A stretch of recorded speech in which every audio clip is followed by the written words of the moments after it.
Student circle Sayajiganj ખાતે દેશભરના યુવાનો અને વિદ્યાર્થીઓનું ભવિષ્ય બગાડનાર એનટીએને બેન કરવા અને નીટ પરીક્ષાનું ફરીથી આયોજન કરવાની માંગ સાથે યુથ કોંગ્રેસ દ્વારા ધરણાનો કાર્યક્રમ રાખવામાં આવ્યો હતો। આ ધરણા પ્રદર્શનમાં વિદ્યાર્થીઓ દ્વારા ભારે સૂત્રોચ્ચાર કરવામાં આવ્યા હતા। સયાજીગંજ પોલીસે ધરણા કરી રહેલા આ યુથ કોંગ્રેસના આગેવાનોની અટકાયત કરી હતી।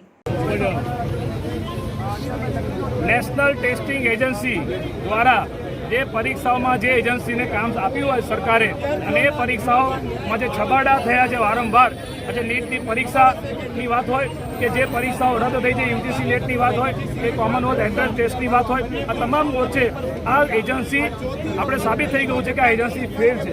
ત્યારે આ એજન્સી જેના માધ્યમથી એજન્સીને કોન્ટ્રાક્ટ આપ્યો એ ભારતીય જનતા પાર્ટીની સરકાર છે। આ સરકાર પોતાની જાતની જવાબદારી તો સ્વીકારવા તૈયાર નથી। ઉપરથી કાલે શિક્ષણ મંત્રી શપથ લે છે, એક શબ્દ ઉચ્ચાર કરતા કે વિદ્યાર્થીઓ સાથે કે યુવાનો સાથે અન્યાય નહીં થવા દો એવું પણ નથી બોલતા। દેશના પ્રધાનમંત્રી પણ એક શબ્દ બોલવા તૈયાર નથી। ત્યારે આજે લાખો વિદ્યાર્થીઓ 25 લાખ કરતાં વધારે વિદ્યાર્થીઓના ભવિષ્ય જોખમમાં છે। ત્યારે આખા દેશની વાત છે। ત્યારે કોંગ્રેસ પાર્ટી આ યુથ કોંગ્રેસનો જે ધરણાનો કાર્યક્રમ છે એમાં અહીંયા ધરણામાં ઉપસ્થિત છે અને આ વિદ્યાર્થીઓને ન્યાય મળવો જોઈએ। આ ભારતીય જનતા પાર્ટીના સરકારના પાપના કારણે જે વિદ્યાર્થીઓના ભવિષ્ય જોખમમાં મુકાયા છે એવા એવી ઘટનાઓ ના બને એના માટે કડક દાખલો બેસાડવો જોઈએ।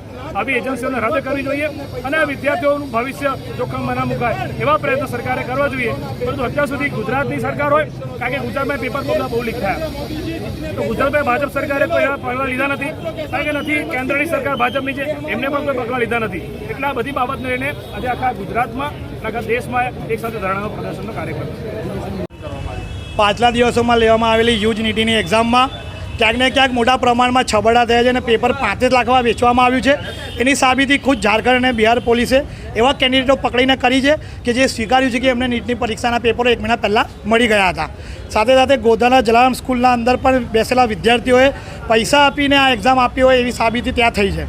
વડોદરાના રોય ઓવરસીસના પરસોત્તમ રોયના પાસેથી 14 ચેકો બી મળી આવ્યા છે કે જે 10-10 લાખ રૂપિયામાં વિદ્યાર્થીઓને પાસ કરવા માટે લીધેલા હતા।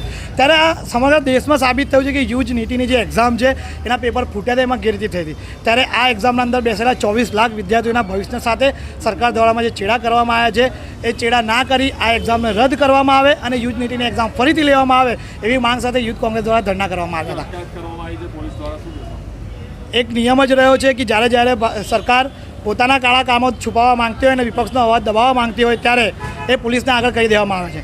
આજે જ્યારે અમારા દ્વારા ધરણા કાર્યક્રમ કરવામાં આવી રહ્યા હતા ત્યારે પોલીસને આગળ કરીને અને અમારી ધરપકડ કરી અમારો અવાજ દબાવવાનો પ્રયાસ કરવામાં આવ્યો હતો।